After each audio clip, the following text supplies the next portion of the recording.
Hey everyone, thank you for joining Better Sleeping Tonight with Shane and Greg.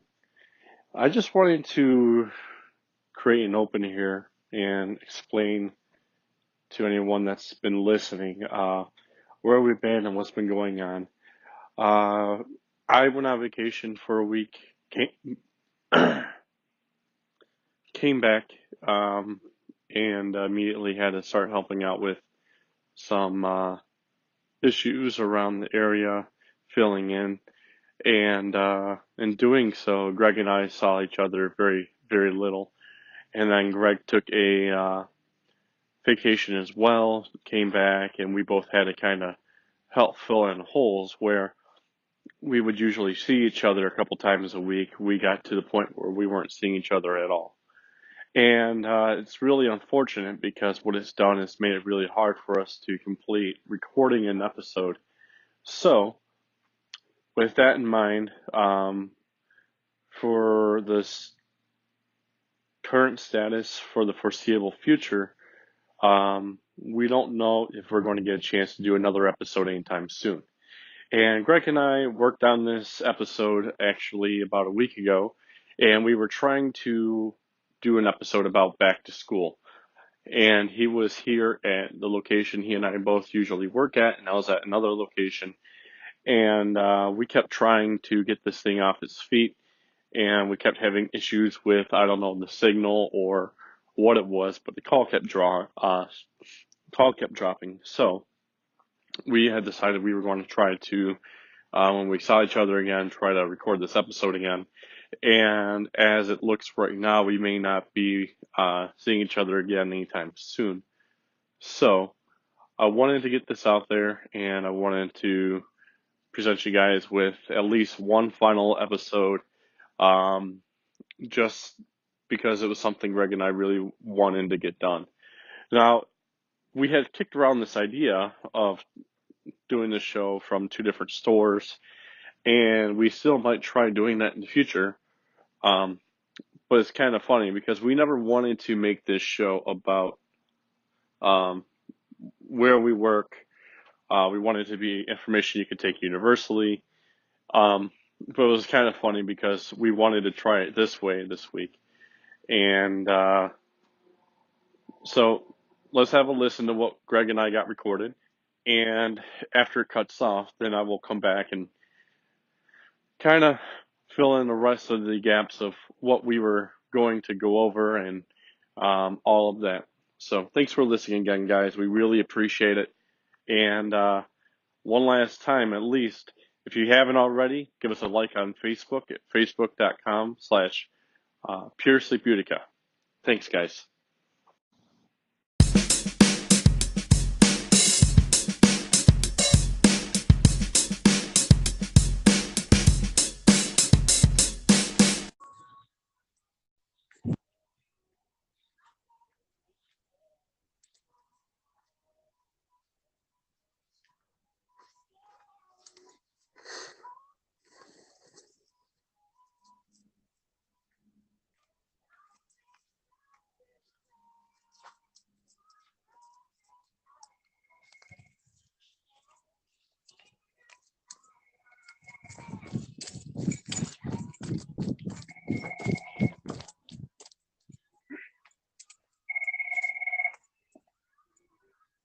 Yep, Hey, we're on.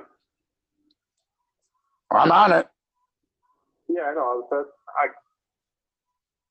I was saying, Greg, you there? And you didn't say anything. So we're still on right now. Okay, I'm on. Okay. All right, let's go. Can you hear me?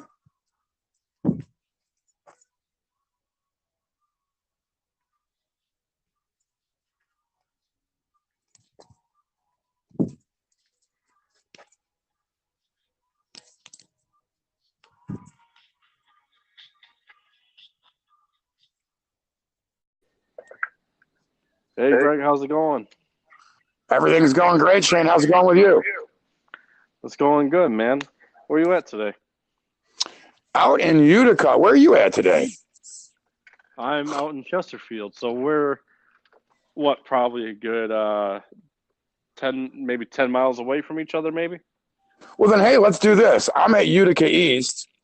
I'm at 45040 North Point Drive in Utica, Michigan. So come on and visit me. But make sure if you're not out here, you go to visit Shane at 50938 Gratiot Avenue, New Baltimore.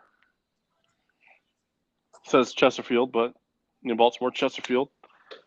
And that's at the corner of 23 and Gratiot. Well, cool. So you know why we want them to come and visit us, right? Well, it is back to school season, and everyone's out in the market right now. Mattress for their their newfound adult child. Well, then Don't I you was agree? thinking that.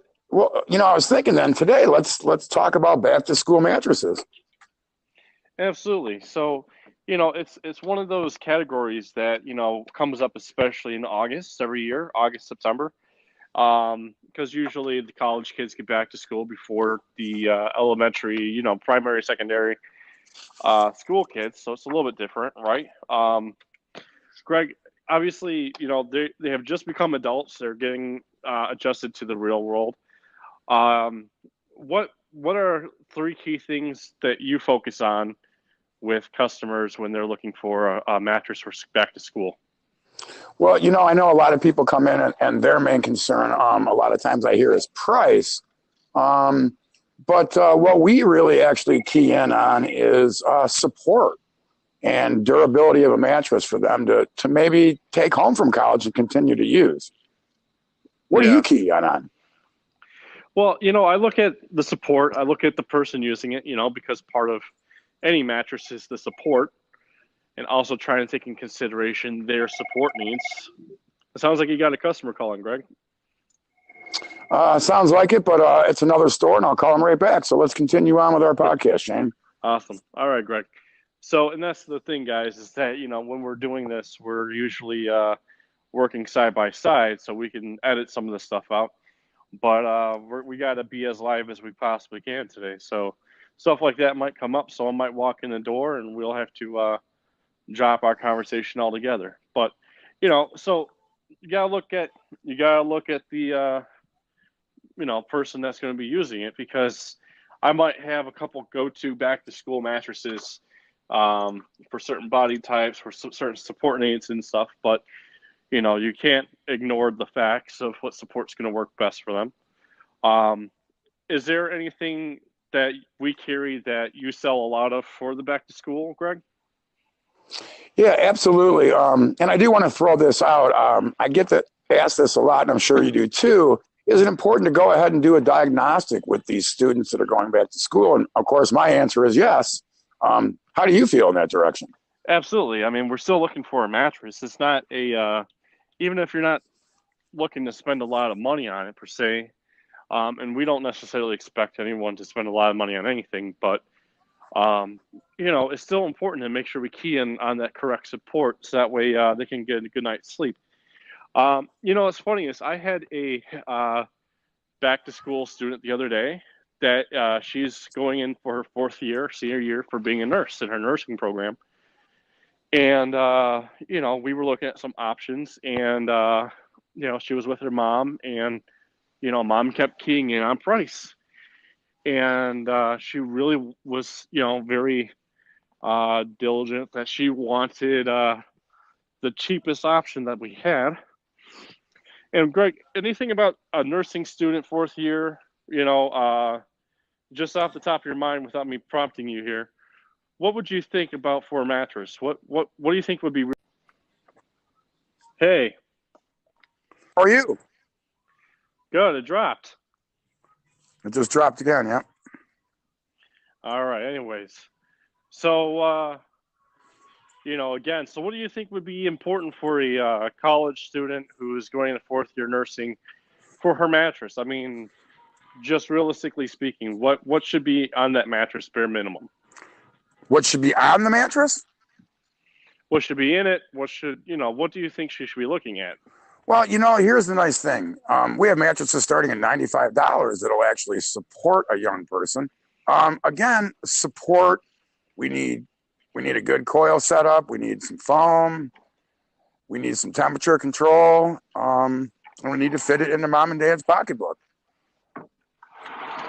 Right. So, when mom and dad are helping their student buy, a good mattress, there's, you know, part of it is, the mattress itself being good, having good support that keeps the body in correct postural alignment while the person using that mattress is sleeping, right? And then there's comfort, which is what helps aid a person in going to sleep at a reasonable rate. So 10, 15 minutes, you should be able to fall asleep if you're laying in your bed, if it's comfortable.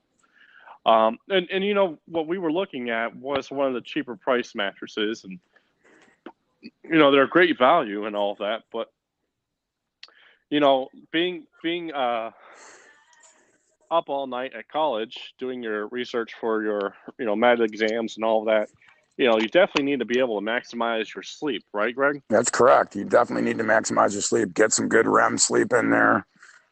So to me, one of the questions you asked is what should be in there. And of course, we need to look at temperature control, especially with the student. We want them to get as much REM sleep as possible to help heal their body and their mind so they can get up and get going again the next day. So temperature control is important. So what's in the bed is very, very important. Absolutely. So, I think that was one of the things that, maybe we didn't see eye to eye on, but I was trying to help them both with, looking at from that perspective of, look, I'm not trying to force you into a Tempur-Pedic by any means, but, a $300 mattress set, might be a little bit better for giving her lasting support, because support can last up until REM sleep. But once your body changes into that mode where you're not reacting on your dreams, well, you lose all your muscle tone, basically, and your body now needs extra help with support. So if you're tossing and turning in your all right, Greg. So this is the fourth time we're picking up on this? It is. Awesome. Well, so I'm going to stop trying to move around because, I've been pacing around the store a little bit as we talked, just enjoying the beauty of this location. So where were we? What were we? We were talking about temperature control and how you lose the ability to control your temperature in REM and how you lose muscle, and that's where we stopped. Yeah, so exactly. So, when you get in REM, your body, your brain produces a hormone that basically prevents you from acting out on your dreams. That's why most people do not sleepwalk, and why some people do, because they don't produce enough of that hormone. And, at that point in time, your body's muscle tone changes, so that way you don't react on dreams and all of that. But what that means is that the mattress has to be able to still support you once you hit that mode of sleep. Okay, the first 90 minutes you're asleep, you're falling asleep and you're getting into that sleep mode. But none of that's going to be useful for you if you end up moving around, tossing and turning, getting away from those pressure points. Because it only takes a few minutes, Greg, as you know, that once you're in REM, that if things start to, hurt or anything like that, your body's just going to automatically move itself. Your brain's going to send those signals. Hey, you gotta switch over to your other side or roll over to your back or whatever it wants you to do to get away from the current pressure points. Well, so speaking of that, Shane, then a lot of times I get asked this question. I'm sure you do too. So does that make foam a very good option for your fourth year nursing student? Absolutely. I mean, I would put foam in there as one of the best options to go with. And you can go with a mattress that's not all foam, maybe a mattress that's got, partial foam, partial coils, because that foam is going to be pressure relieving. And that's going to help keep the pressure that is going to be on, if you're a side sleeper, that pressure is going to be on your shoulders and hips. It's going to reduce that pressure because of the way that memory foam responds. Even better yet, you could go with an all foam mattress, right? That's correct. We definitely have lots of options in the foam category. And we'd be happy to have any of you come in either location to visit Shane or I and discuss some of this stuff about foam versus a coil. So you mentioned a foam and coil, so you're talking about a hybrid then, correct? Yeah, I mean, I'm talking both about a hybrid or a mattress that has coils for the base and then still uses maybe not as much, but at least some premium memory foams or some of the better quality support foams to help out. But yeah, I mean, hybrids. So let's talk about hybrids and let's talk about the people that are going to college. College students usually entering college right after high school, young adults, right? Correct. So, if you're looking to be wise with your money and you want to put out a worthy investment, and again, um, you're not necessarily always buying a mattress for first year. Again, you're probably buying for your junior senior year, and at that point, they might already be close to getting married or getting ready. What's the point of necessarily putting money into a purchase that you're gonna rebuy in 3 years, right, Greg? Well, I think that's something that's really, really important during the discussion.